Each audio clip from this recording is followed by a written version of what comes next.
Hello, everyone. Welcome back to Eternal Midnight. I'm Santino. I'm here with Chad and Erica. What's going on, guys? Hey guys, hope you're good. What's going on?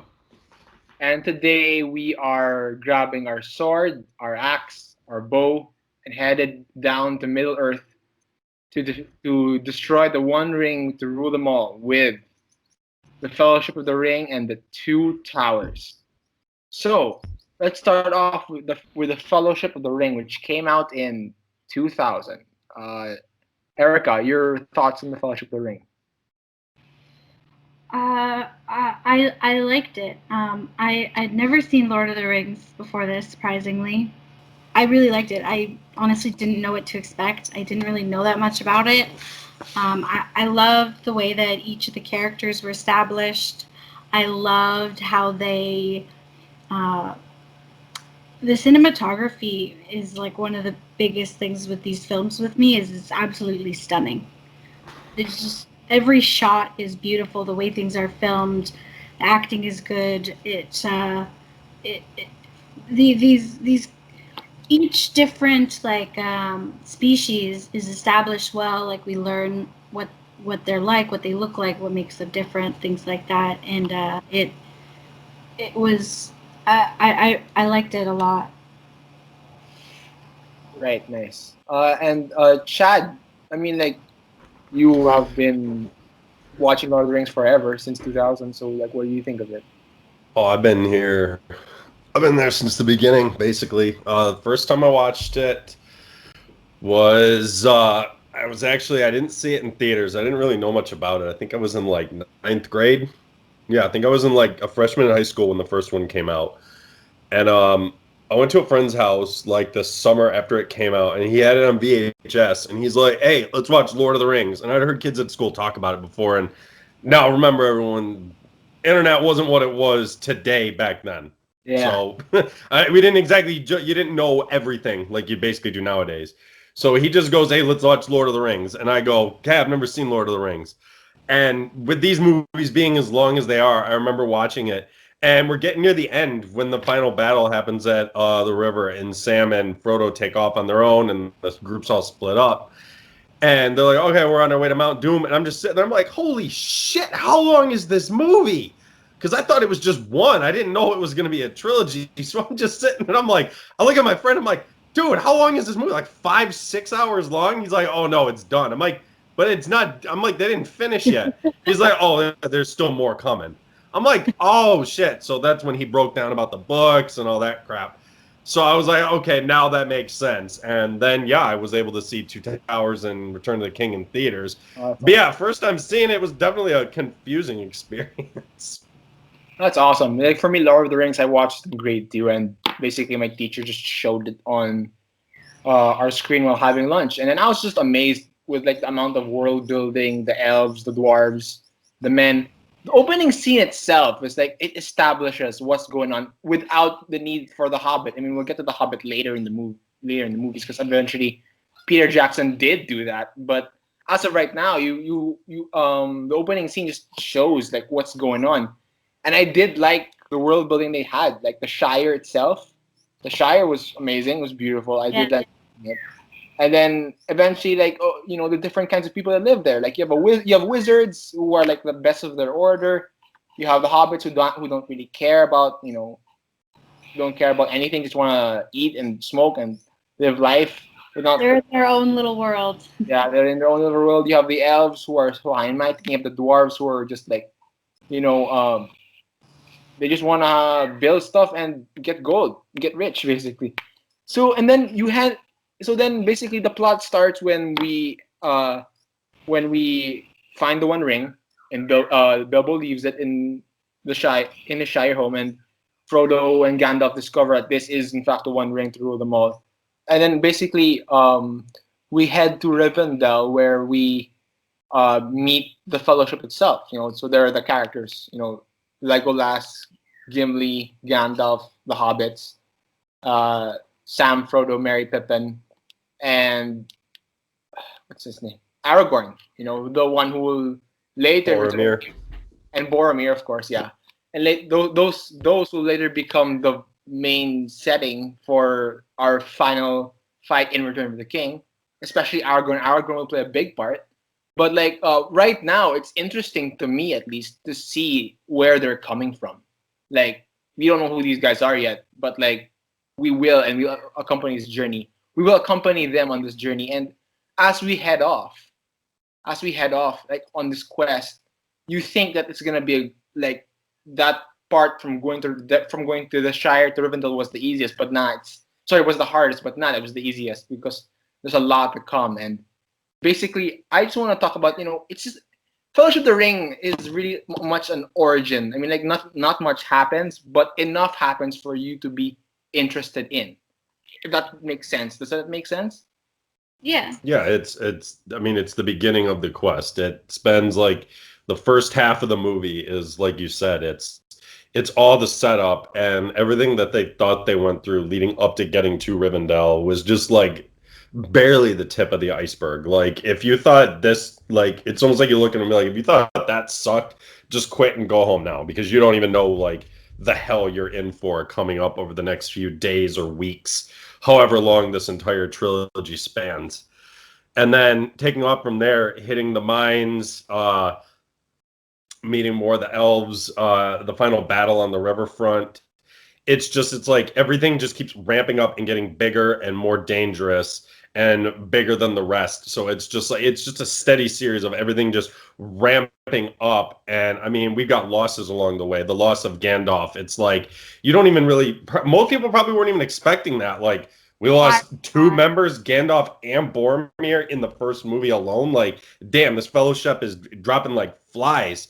So it's nice and unpredictable in that sense of like anything can happen to these characters. Obviously, going through it, I mean, nobody else major like from that group really dies, but it's still cool to see in the origin. Like, damn, two big names, two people that were part of this fellowship that we, for first time viewers, were expecting. This group is going to be the ones. All of them are going to be there getting rid of the ring. And by the end of the movie, the entire group is dead or split off or captured or doing their own thing.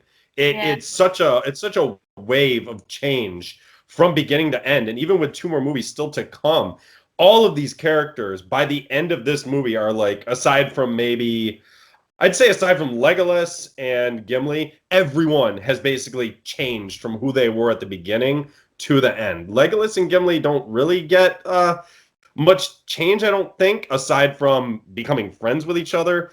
They have that little small squabble when the fellowship's getting put together where Gimli's like, never trust an elf. But it seems like that was just dropped like before this movie was even over, and it was like never brought up again, the hatred for elves or whatever.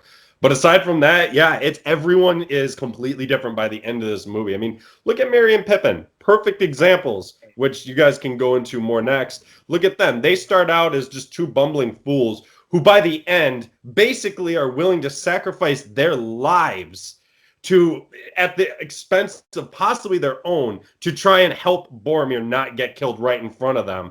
And they wind up getting captured. With the two who were stealing vegetables at the beginning of the movie, did it seem like they ever would have done something like that? Absolutely not.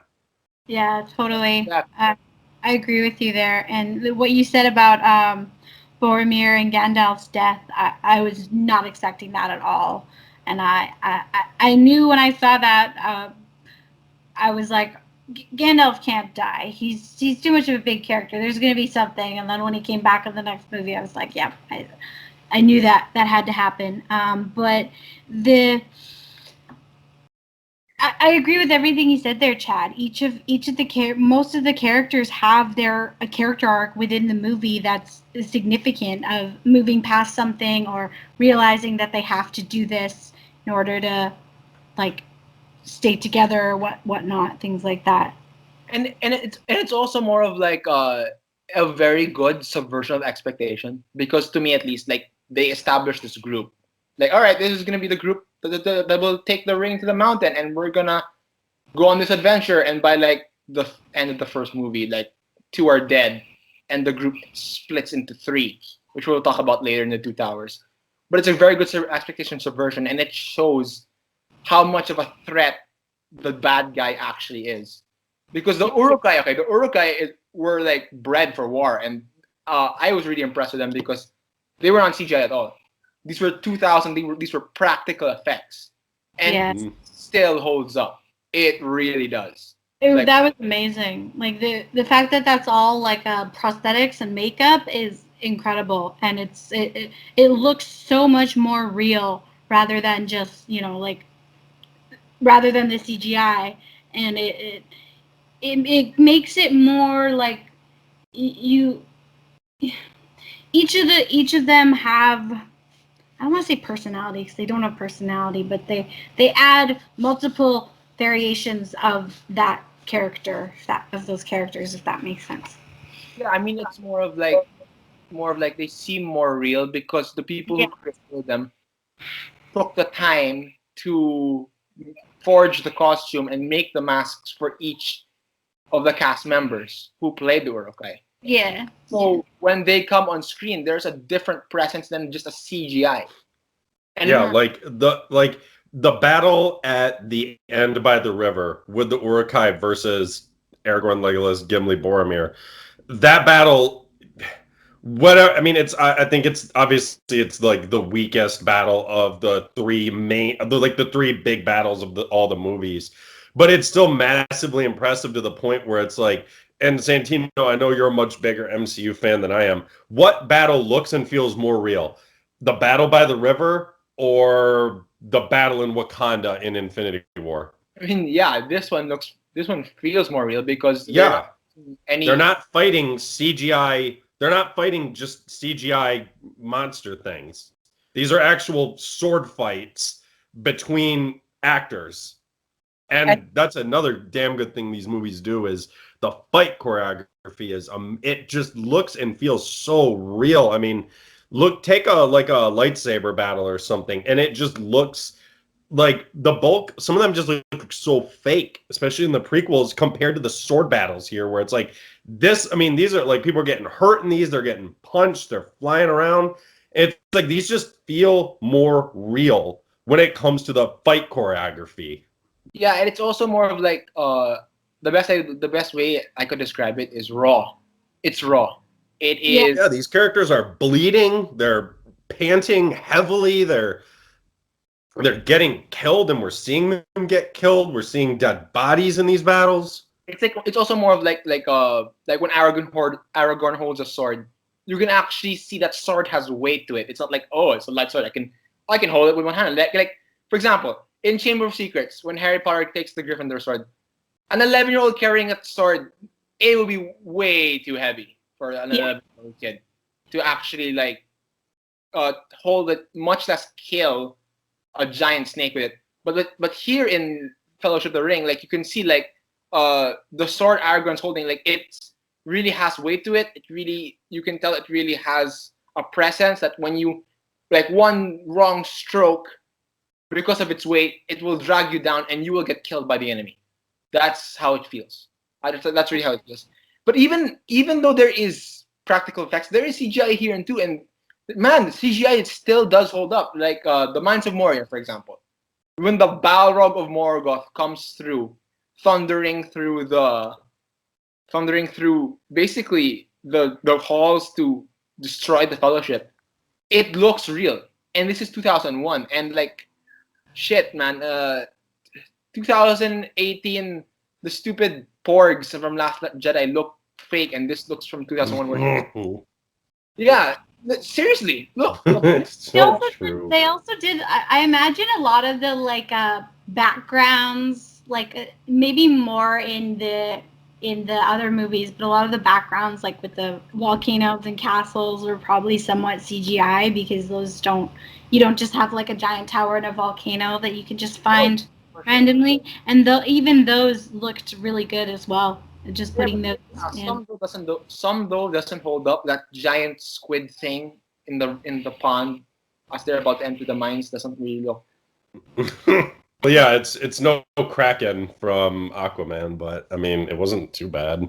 It wasn't too bad, but it didn't age. Water is always hard. Yeah, but water and stuff with water is never the easiest to do CGI with, though. Very true. I've heard that technology is starting to get better with that, though. There's a lot of people working on filming underwater stuff and special effects. Yeah, that's fair enough. But and hopefully they do. So basically, there are two or three things that I want to talk about before I move on to the two towers. The first is the ring wraiths.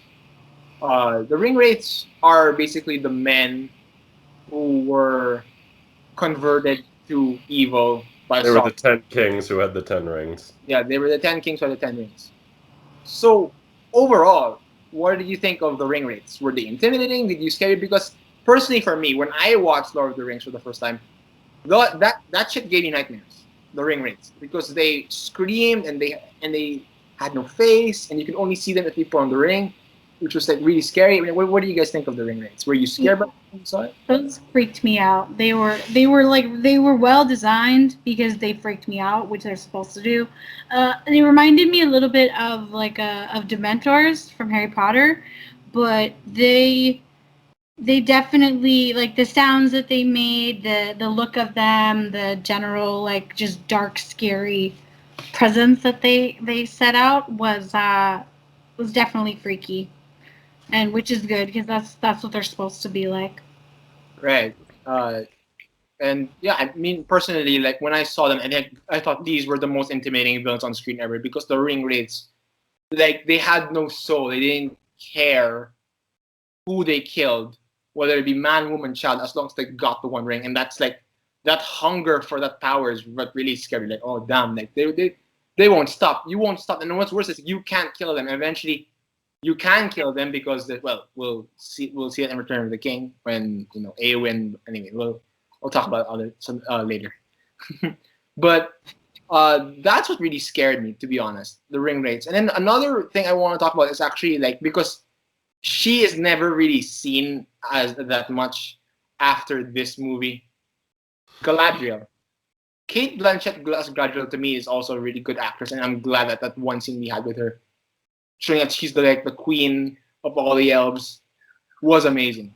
I did like that, and I did like that. As I said, that Frodo says, "I can give this ring to you, and maybe you can do better with it than I can, and maybe you can take the evil." And then Galadriel basically tests herself in front of the ring, and then it shows that how powerful this ring is because even she won't take it. Which means I like it a lot. Which means because Frodo has a long, hard task ahead of him. Because when the Queen of Purity won't even take the ring because of how bad it is, then what more can a Hobbit, right? So that is what really scared me. Also because like this is a fucking hard task. This ring who wants to be found is looking for his master, has a mind of his own, and it can corrupt even the most pure beings. You have to take it to where it was created and destroyed. That is a hard task. And Yeah. how it just shows how hard this road will be for all these characters. Right? And then we hit the point where the fight at the river where Boromir basically succumbs to the ring's power and tries to take it, and that's basically the cause of his undoing because Frodo puts it on. The Uruk-hai are alerted. They go there. They're fucked, right? And Boromir takes the hit. Like that's what I like about Boromir. He admitted That man went out like a fucking hero, like a Yeah. true fought literally that fight for Boromir is the definition of fighting to the death. I mean, he's got how many arrows by the end? Three, and not even normal arrows. These are like giant fucking arrows. It's all sticking out of him, and he still fights to the very bitter end, trying to get everyone trying to call the rest, Legolas, Gimli, Aragorn, get everyone there, and it's like he did his best, but it's like he wound up losing his life over it. And it was just like, damn, that was like, to me, that was probably like one of the most meaningful deaths of all three of these movies, because it was just like from the point where he even tried to take the ring and Frodo put it on, went invisible, and ran off, and he realized what he did. I mean, if you actually watch that scene, like the man is like on the verge of tears when he's realizing what he almost did right there. He's like he's a warrior and he knows how badly he just screwed up. And he's like, this is my only redemption. And then even there, when he's talking to Aragorn with his last breaths, same thing. He looks like he's like ready to just cry because he's like, this is my fault. Like, look what I almost did. And I thought that was so powerful and cool how it's like he's kind of been against Aragorn this whole time because he's the son of the steward of Gondor, and all he wants to do is protect Gondor. And we know that Aragorn is like the long lost man who's supposed to be king, and he's been at odds with him almost the whole movie. So for him and his like dying breath to like swear his allegiance to him and be like, I would have gone with you all the way, and right before he dies, just Boromir is just such an underrated character to me. He really is. Yes, and I don't get why people hate him, because yes, while he did succumb to the ring for a bit, he did say sorry, and he did redeem himself. Like I think you mentioned once, the ring is like a Horcrux.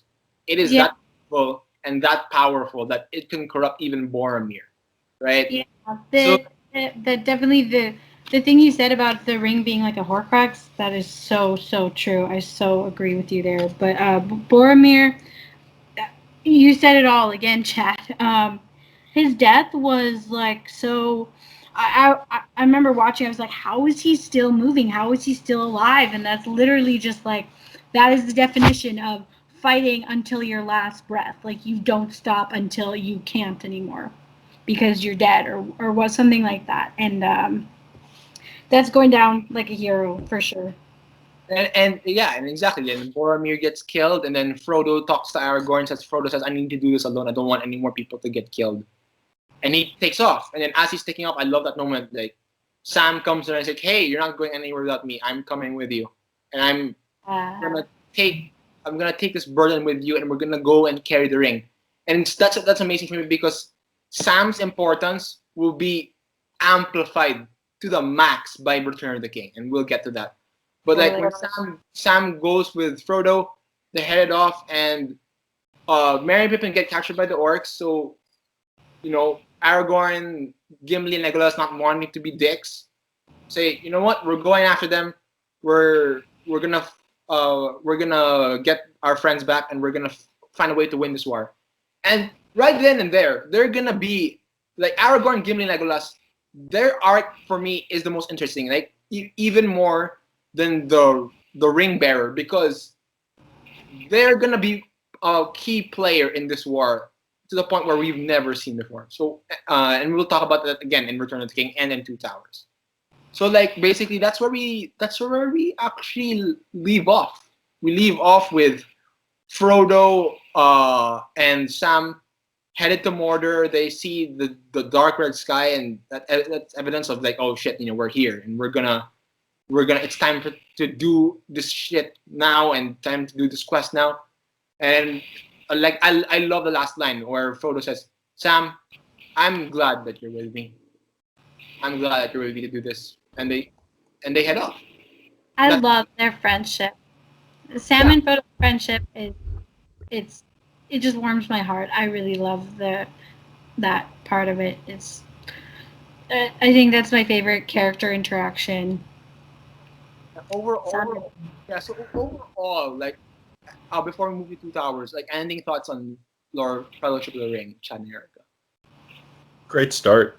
I mean, it's literally a trilogy where everything gets ramped up bigger and bigger with every movie. So I mean, yeah, great, damn good start. Nice. Yeah, I agree. It does a good job of establishing the story, and it leaves us on the edge of our seat wanting to know what happens next. I agree. Yeah, it's a good start. The origins of all these characters are headed to a new direction, and we you know, it leaves us off with like, oh shit, what's gonna happen next? Well, wait until next week to find out, and that's where we head off. Lord of the Rings ends with Fellowship of the Ring ends with Sam and Frodo going to Mordor, and it starts with Two Towers, and which came out in 2001. And basically, Chad, this is your favorite out of the three, right? Damn right. That's right. Two Towers is my absolute favorite. All right. I mean, I've obviously watched all three of them for this, and it's like, wow, I love all three of them. Don't get me wrong, But Two Towers to me is just it's the best. I mean, it's while all the movies have character growth, character change, there's just something about almost like the desperation of what goes on with the Battle of Helm's Deep, the ramping up of Saruman basically being a traitor and building that giant army. What was it, 10,000 Yeah. Urukai marching on Helm's Deep? I mean, it's like this is where shit really started to ramp up, and it's like this really was where it was like most middle chapters of movies or books, the second act, middle chapter, whatever you want to call it. This is when shit was like getting like the most bleak almost. I mean, Sam and Frodo almost lost Sam and Frodo almost lost the ring. They've got a very untrustworthy guide. Everything with Helm's Deep was just. It felt like for every one step they took forward at Helm's Deep, once that battle started, like they took 20 steps backwards because shit just got worse. They thought they're about to win, giant hole gets blown up, and just the whole place is breached. Merry and Pippin on their little side quest they're going on, to them it's like they've been pulled out of this war now, but they're at a moral crossroads almost. Do we give up and go home? Or do we face this? Because it's almost like Merry said at one point when Pippin was like, maybe we should just go home. Merry was like, if we don't help, there might not even be a home to go back to. Yeah. And it's almost one of those things where it's like, you think about it and it's like, when shit's as real as this is and they've been brought in, they're almost like, we have a responsibility that we've been a part of this now for a while. We have to stay in this. This isn't something you just start and quit. We're here till the end. And they made that decision back in Fellowship also at Rivendell. And so to me, it's just like everything is just at its bleakest. And then right at the very end, that bright shining light when the battle for Helm's Deep is won. And it's just like Gandalf says it perfectly. The battle for Helm's Deep is over. The war for Middle-earth is about to begin. And it's just like, again, same as Fellowship. Everything you thought you went through that sucked, it's about to get worse. And it's just that beautiful buildup, I think. That I couldn't put it very much perfectly. So, yeah. Very good intro. So, basically, Fellowship of the Ring. Lord of the Rings: The Two Towers is split into 3 major stories that wrap around the entire 3-hour, 30-minute mark. And we'll be covering each one separately. And let's start with, well, personally, my least interesting arc that I don't like that much. Merry and Pippin and the Ents. Pippin and the Ents, like, okay, this is where Chad and I differ, and I'm not sure where you fall in, Erica. The Ents, to me, I don't like them all that much. I really don't like them all that much. I just feel like, okay, they walk slow, they talk slow, and they act slow. They think slow. Everything about them is like a fourth of the speed of regular people. Right. And they're like, oh, tree. I am no tree. I am an ant. Dude, I want to fall asleep right now. Like, because legit, when I watched Two Towers, I fell asleep in that part when they were talking so slow. But, and I skipped out on the Battle of Helm's Deep the first time I watched it. Because it's really, okay, the ants are so boring, but that doesn't mean they're not useful. It's just the fact that it's a very slow build-up. So basically, Merry and Pippin get dropped off, they get rescued by the Ents, and they talk. And basically, this is the message of the environment, the environment, you gotta take care of it, And it's, thing with this is like, it's the side quest where I really just wanna like forward, but it's like, it's not useless. I mean, like, what do you guys think of the Ents? I get what you're saying, because it is slow.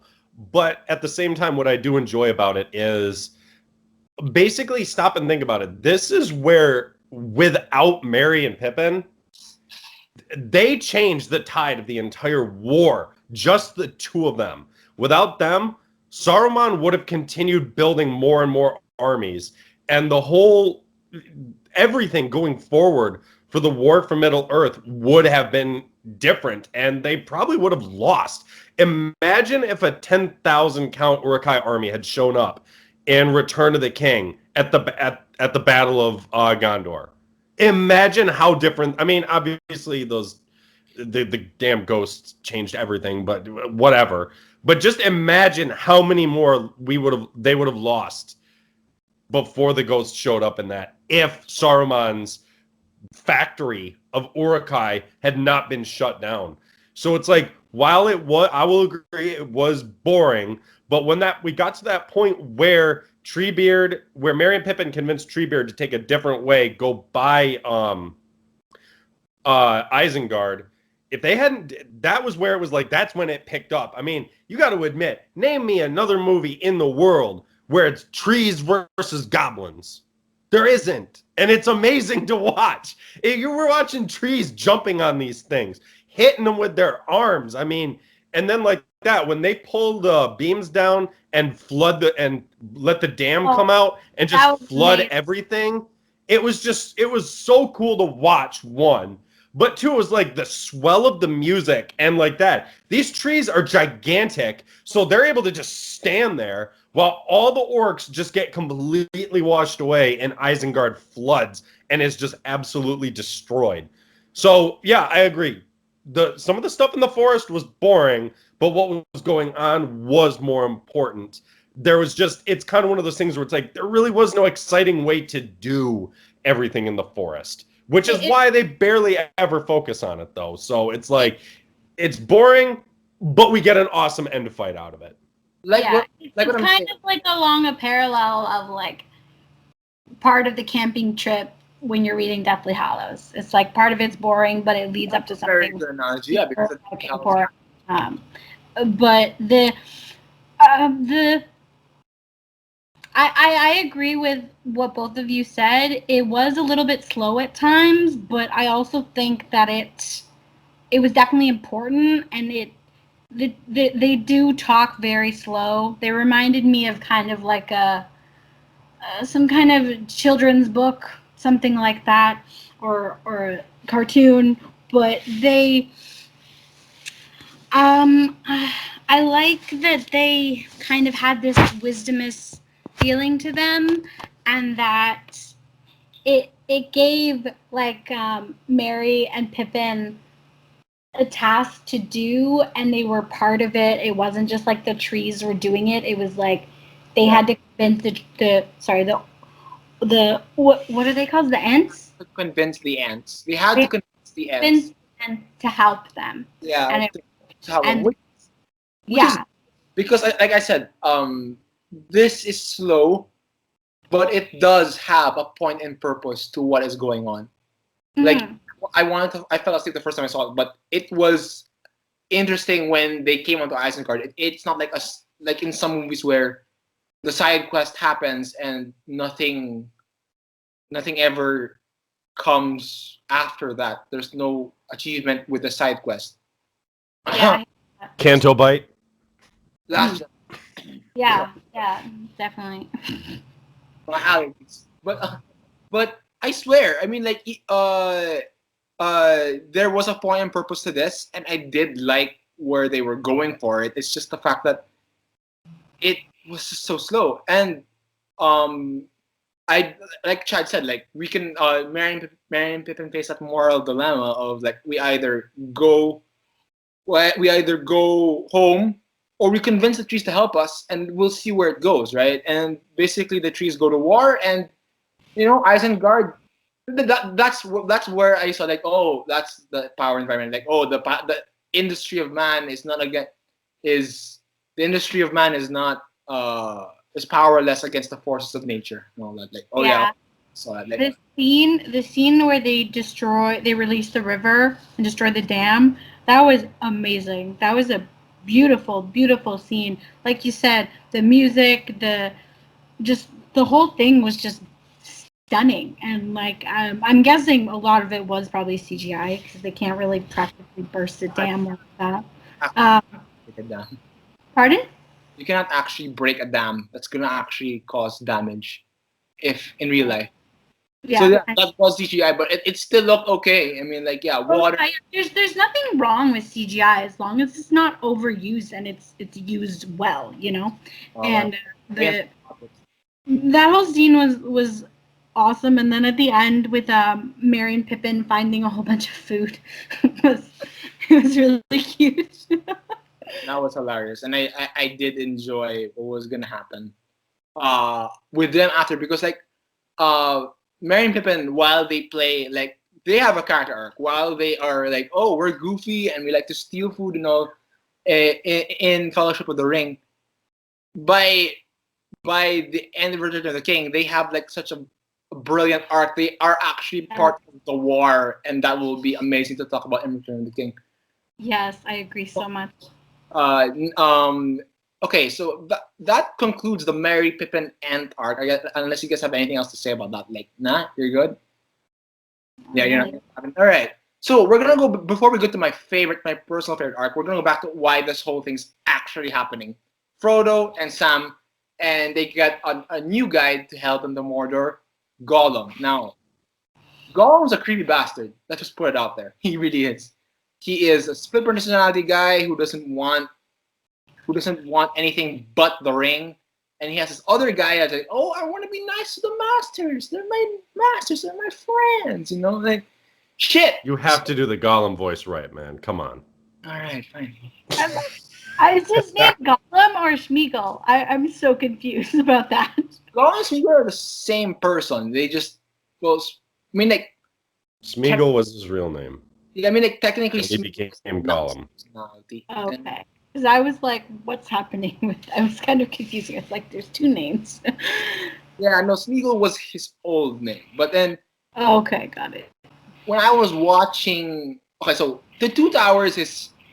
This is the heart of the quest. You know, Gollum, Frodo, and Sam are, like, going to Mordor, and they're facing this Gollum guy. And the thing with Gollum is, like, you're supposed to have mixed feelings for him. Because... Yeah.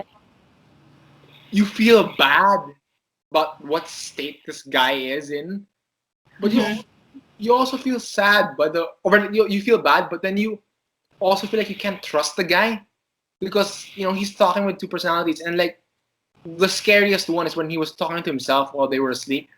It's like, go leave and never come back. Like, dude, like that's insane. Like the two split personalities was insane. And basically, Frodo decides to, and this is the problem with Frodo that I really like, dude, like why? He's way too trusting with people. Yeah. He's such a cinnamon roll. When I was watching this, I was like, dude, you are way too trusting, and this guy, like you haven't even met Gollum like for 5 minutes, and like, yeah, I feel bad for him, and He's this dirty, creepy little treacherous thing that's like screaming its head off when they first capture him. It's like, why the hell do you feel bad for or even trust this guy? Like, I wouldn't. I'd literally just be like, your job here is you tell us you know how to get there, you're going to take us there, and then I'll put you out of your misery or something. Because your life is awful. Look at it. I mean, you just look at Gollum, and it's like, it's almost like they were talking about, I think they were talking about it in Fellowship when they were in the mines, when Gandalf pointed out that Gollum was following them. And they were talking about how Bilbo like had the chance to kill him and didn't or something. And it's like, you just look at him and it's just like, you do almost want to just kill him and put him out of his misery. I mean, to look like that, to be that messed up, it's like, you look at it and it's just like, this thing clearly doesn't even... It's so messed up. It shouldn't even still be around. And then here's another thing. This is almost like a nitpick or whatever. How has he not died yet? Like, as soon as Bilbo gave up the ring, like a week later, he'd aged considerably. And by the end of the Return of the King, he's like knocking on death's door. And it's like, how has Gollum made it all these years without the ring? How did he not die yet? Yeah. Yeah, because like, according to Galadriel, Gollum had the ring for like 5 centuries. So basically, when he got removed, I mean, maybe it rubbed off on him, but I mean, when you watch the first Hobbit movie, he looks exactly the same in that as he does in Two Towers. Yeah, exactly. I mean, like, but maybe because in the first Hobbit movie, he still had the ring. It was only when he lost it. That's what I'm saying. But then by the time we hit Two Towers, it's been how many years? 80, I think. Oh yeah, fair, yeah. Been like it's been a long time because Bilbo even said it. He's like, I've lived far longer than I probably should have. So it's like, and yeah, maybe it's, I don't know, maybe the magic wove into him or something and gave him eternal life. I don't know.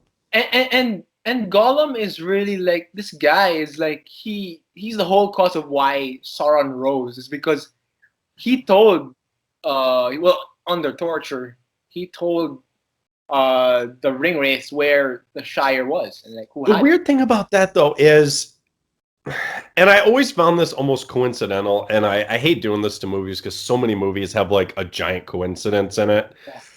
I mean, like just like it's Star Wars. Out of the entire galaxy, what are the chances that Luke's on the planet that the droids land on, and they're the ones he needs to find, and they landed in the correct spot on the planet, whatever.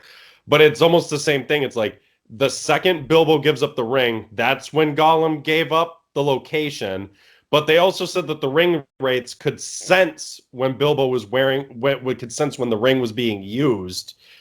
So I don't know why was that never really addressed until that point? You know what I mean? I Yeah. have no idea. I mean, I'm sure again, if it's explained in the books, which I haven't read them yet. I actually just got them. I'm getting ready to read them. Maybe it's explained in the books. If any of you know, let us know why it all lined up the way it did. But yeah, so Gollum, like you were saying, go ahead. yeah. So like I was just saying, Gollum, he's definitely a tortured creature. This is the definition of tortured creature. And while you do feel pity for him, I wouldn't trust him with shit. Yeah. Mm-mm. He reminded me. Honestly, for some aspects of him, reminded me a little bit of Creature from Harry Potter. Oh yeah. There were some parts of him that just it made me think of Creature. But yeah, he was a creepy character, but uh, definitely like I was like, is he good? Is he bad? And then I was like, yeah, I don't trust this guy. And I agree with what you said about Frodo trusting people too easily. And I think that's one of the reasons why I think is really great that he has Sam, because Sam sees that weakness in him and he's there to like bring him back and be like, hey, maybe we shouldn't trust this random creature who's been tortured and screaming and all this weird stuff happening like that. Sam's the only one in that entire quest to destroy the ring with actual common sense. Yeah. Sam was like, dude, this guy, he came out of nowhere and tried to literally kill you, and now you want to ask him to lead him into Mordor? Really? And Yep. this also has only Two Towers has my favorite world building ever. The Dead Marshes. Those dead things in the water, like, I want to know how exactly they got there and what spell made them look like that, because that was insane. It's a shame we only got like one scene out of it.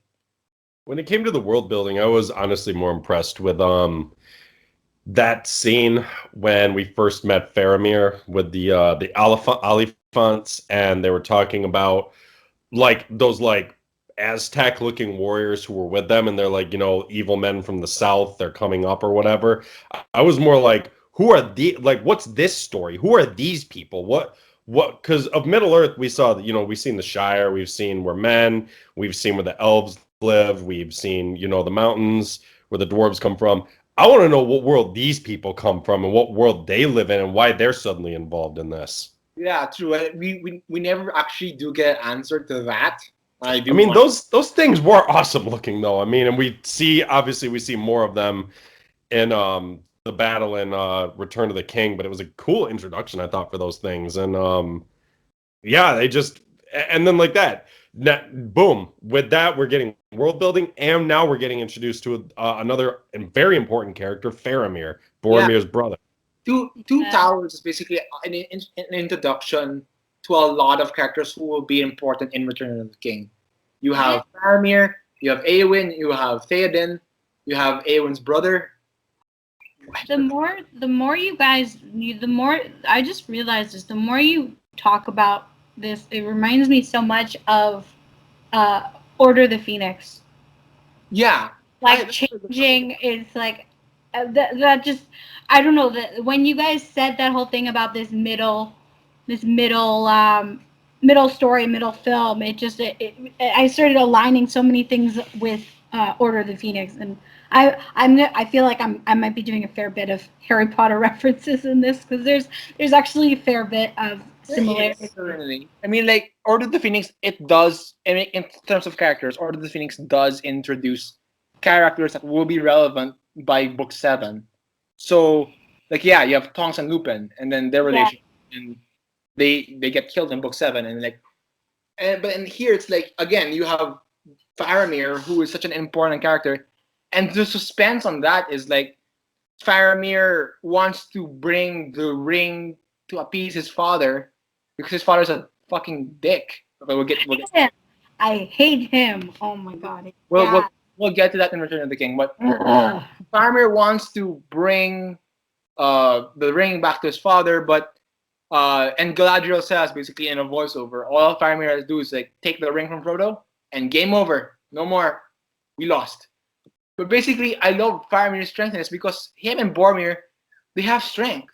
Because Boromir, while he resisted getting the ring from Frodo, Faramir too did that. He said, "Okay, you have your own quest. We'll cover you. Go back to Mordor, destroy the ring." He did. He resisted the corruption, and that just shows how much of a good character he is. And we'll get more of him later. Well, and it was cool too because it was like he's always lived under Boromir's shadow, and he's like, I finally have a chance to do something. I can finally do something to appease my father. And he still is able to resist it when Frodo points out to him, this thing got your brother killed. Do you want to go down that same path too? And Faramir's like, shit, no, I don't. Oh. So it's like it shows that awesome conflict that he is going through. Appease my father or realize the mistake my brother made, and I don't want to go down that path either. It was brilliantly done. Yeah, totally. I totally agree with you guys. And then, that's where we'll leave off Frodo and Sam and Gollum. Faramir and him about to let them go in that city. We'll get back to him for a little bit, but during the end. But now we're gonna talk about my favorite arc in this entire movie. My personal favorite arc: Aragorn, Gimli, and Legolas. These 3 had the best arc and best story in this entire Two Towers movie. So let's start with after they attempt to rescue the hobbits. So they go into the forest and they meet who else? Gandalf the White, who basically killed the Balrog and got all the XP for himself. I was so happy when I saw that he was alive. I was like, yes, thank God. Now, he said a line that I heard this in another podcast because I hadn't thought about this. So I want to throw this out there to you guys and the listeners. So Gandalf said he was sent back. Now, here's the question. What does that mean? Yeah. He was sent back by what? Are there like gods, omnipotent beings who look over, and like these wizards are like heralds of the gods that are just sent here? I mean, Gandalf, Saruman, the other wizards, were they trained? Have they always been this way? I can explain that. I can, because my friend Dylan, who you've met, Chad, is a very big LTR head junkie.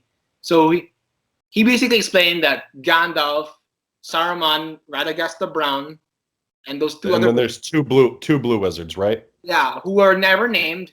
Never named and never even seen. Never named, never even seen. Were omnipotent beings who were sent down by the gods to watch over men. That's what they are. Like to keep the balance. To keep the balance, yeah. And in this world. Yeah, and basically the story is in one of J.R.R. Tolkien's other books. The appendixes. The appendixes. One of those blue wizards actually achieved like the wizards are actually not supposed to use their full power. Because it's actually illegal for them to use their full power. Because if they use their full power, they will, according to the appendix of J.R.R. Tolkien, one time a blue wizard did use the full power, and the entire continent of Middle Earth got destroyed. Like it actually sunk below when the wizard uses full power. That's what happened, supposedly. Okay. But the whole thing about Gandalf being sent back is Gandalf was supposed to die. But the thing was, Saruman turned evil. So technically, he's not under the order of the wizards anymore. So he's the replacement now as the new White Wizard. Exactly. He was supposed to die, but he was sent back to finish and help the world of man. That's why at the end of Return of the King, Gandalf leaves with Frodo. But we'll get to that at the very end of Return of the King later. So yeah, Gandalf is basically sent back to help the Fellowship, and basically when he came back, like, okay, yeah, I know you guys are gonna win. Whatever battle that's gonna come this way, you guys are gonna win because you have Gandalf with you. You know, he's back. So basically, Gandalf says, okay, we have to rally the men and fight back. So they go to Rohan, where they essentially Gandalf proves his strength by performing an exorcism. That's what basically what it is. Yeah. That's where we met the best character of the whole movie, Grima Wormtongue. Jeez. That was the best character. Oh, Brad Dourif did such a good job playing that fucking creep. He actually thought he was gonna score with Eowyn too. Oh my god, you cannot. Fucking Witch King of Angmar couldn't score with Eowyn. Yeah. Aragorn was the only one, and he turned her down for fucking Liv Tyler. Tyler, holy shit! I mean, we're not gonna discuss the semantics. But anyway, so they basically perform an exorcism on Theoden, and I love this entire part in Rohan's because like Theoden essentially awakes from like possession, and then he finds out his son's dead. Like, wow! I love Theoden. I love him. I think I love it so much. Like his character wakes up from this like basically a coma, and he's just like, oh my god, we have to fix this. We have to, and he rounds up his people, his army. He's like, okay, we have to go. We have to do this. It's like he comes back to life, and I feel like I don't know. I feel like he's definitely one of my favorite characters of just his whole demeanor and attitude towards what he has to do for his kingdom, for his people, is awesome. And I love that so much about him. Yeah, exactly. And also, what makes me what makes you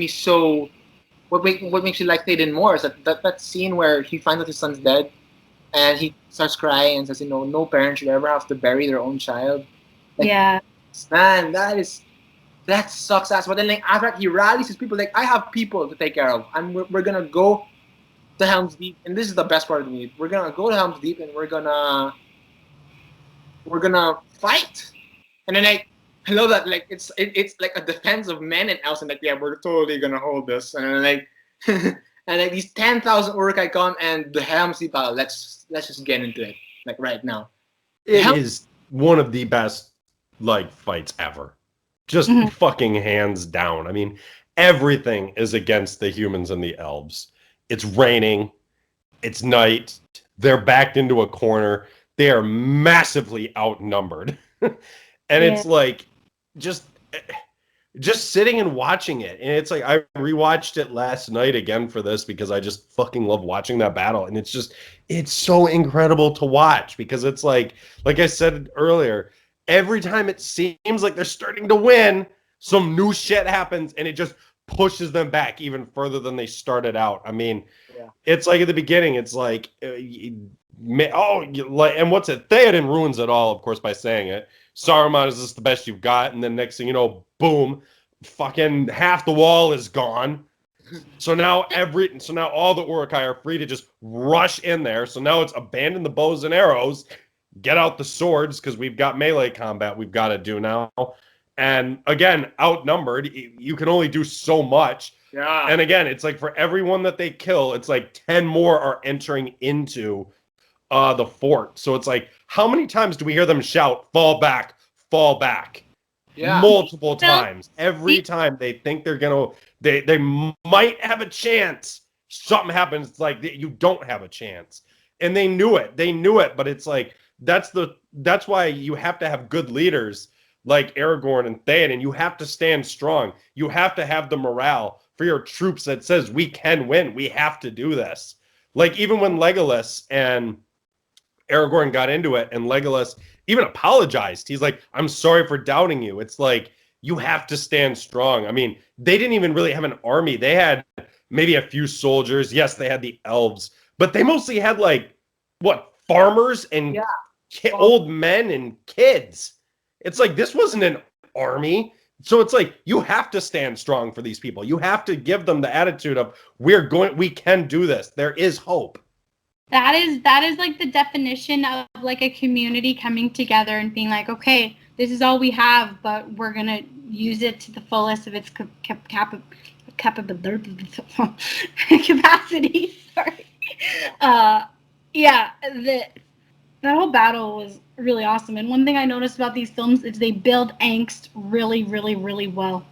That battle scene was incredible. It wasn't just like, it gave it like a plot to follow, if that makes sense, of like you're following different characters as they're doing different things in the battle. It's not just like, oh, a bunch of people fighting and doing stuff. It's like, I mean, like you have playful banter there also. You have Legolas and Gimli like love that. counting how many orcs they kill while they're fighting, like, oh, 100, 101, and then Gimli's like 200, 202. It's like, yeah, and then like it's a competition, and then like, you know, it gets serious when the wall blows open and then like all these men are falling back, and then we have like the best scene in the entire movie, like right here. Theoden and Aragorn are backed into a corner with like the last few soldiers left, and then Theoden and Aragorn, I believe it was Aragorn who says like, we have no choice now but to ride out, by the people sometimes, so that the civilians, the women and children, can escape. That's the objective. It's not more about winning the war. It's about letting these people who we've put in here get a chance to survive. Yeah, making a last stand. Like, that's what the point was, because it's like, we can either die in this room or we can ride out and cause as much damage as possible so we can let the women and children get away. Because it's like, yeah, we knew Gandalf told Aragorn he was coming back. And there's that awesome shot of like the window, the sun coming up, and his line, look for me on the morning of the 5th day or something like that. And but it's like they don't know what that means, but they're like, he could show up in 2 or 3 hours. They didn't know he was going to show up right when he did. And even when he showed up, they didn't know what he was going to do. So it was like, we can't put all our eggs into one basket. We've got to ride out. We've got to fight as long as we can. And them just riding out. And again, I just love that shot where it's just like they ride out, they're going down that walkway on their horses, and the camera just pans out and it shows the Uruk-hai are just all over the fucking base. And even looking out into that field, there's still hundreds of them out there. And it's like, so it's almost like you still don't stand a chance. Yeah, exactly. But then like that, they do the best they can. Gandalf shows up on top of that mountain, and Santino finished it off. You did it so well. So they're kicking ass. They're like, all right, we're gonna do our best to kill everyone here. Like, but there's a chance, that they won't we won't survive this. And then the sun reaches the peak of the mountain, and you see Gandalf and his white horse. Is like, don't worry, I'm here. I'm here. And Theoden King stands alone. And then like Karl Urban fucking comes out and he's like, not alone. Rohirrim, and then like this, it's like they receive a backup that they need. And those moments, I love. And it's like now you've also got like that. You've got the backup, but you've also got a second army who has not been fighting all night long. It's like you've got men who are filled with energy, all on horses and all warriors. And it's like, it's all that scene of them just riding down the mountain. Yeah. Oh my God. It's and the sun hits, and love it. Gandalf uses the sun to blind the Uruk-hai, and they're fucked. They die. I love it in the extent, because I remember this is only in the extended cut. The Uruk-hai flee, all the remaining ones, because in the original DVDs, they just run away. But in the extended cut, I love it. They run into the forest and the fucking trees just kill them all. Yeah. I love that part. Yeah, because the trees are also mad, and they also pick a side in this war. And this is actually my favorite scene in the movie. It's not Gandalf coming down and wiping out all the Uruk-hai. It's not. It's the scene where Sam makes his speech. That's my favorite scene. Where Sam makes his speech and says, like, I can, for the life of me, I cannot exactly say word per word what he said. It's because it was a long speech. Yeah, it was a long speech. But basically, One thing he said that I loved was he was like, "It's your Sam," and I was just like, "Oh, that was so sweet." But it's also more of like he was telling Frodo that this task is like this task is hard, but but we have to believe that there is still good in this world, and that there's still a chance that we can survive and we can do it. And as he's saying that's what gives me goosebumps every time I watch it.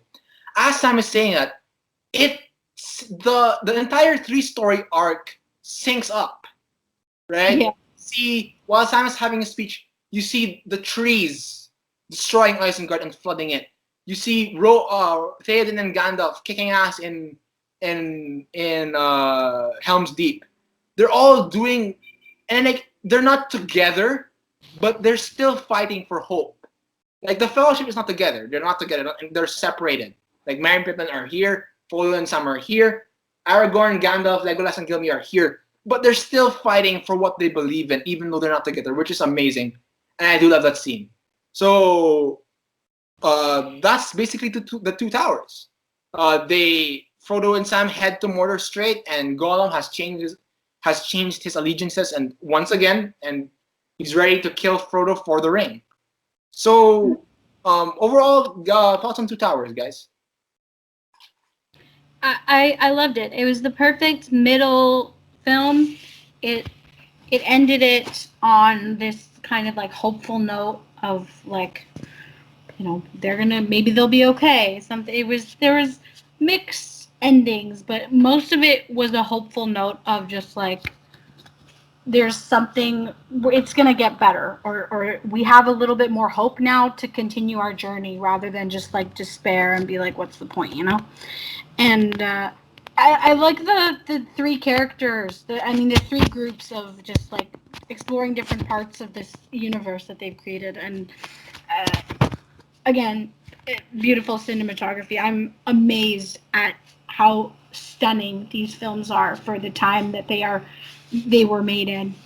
It was a great movie, and it did a good job of setting the stage for the next one. Yeah, exactly. And you, Chad? It did exactly what a good middle chapter should do. It upped the ante. It opened up the world more, and it brought everyone down really low. But at the same time, it's like while a lot was wrapped up in this, we knew the bigger threat of Mordor itself, the Eye, all the ring rates. All of that was still out there. So it's like even though there was so much shit in this movie that was going on, it's almost like once this was over, we're nowhere near done yet. There's still a long path ahead of us before this is actually over. So it's like, take a deep breath, take it if you need it, but get ready. We're heading into the final. We're heading for like the worst shit possible next. The Return of the King. So see you guys next week for that. And I can't believe that's my favorite Lord of the Rings movie, Return of the King. As is 90% of the population. Maybe. As someone who I just watched that, and I think I agree. Yeah. I think I like that one the best. But we'll talk about that next time. All right. So that's it for us, guys, and we hope we see you next time. This is Santino signing out. This is Erica. I'll see you guys later. This is Chad. Bye, guys.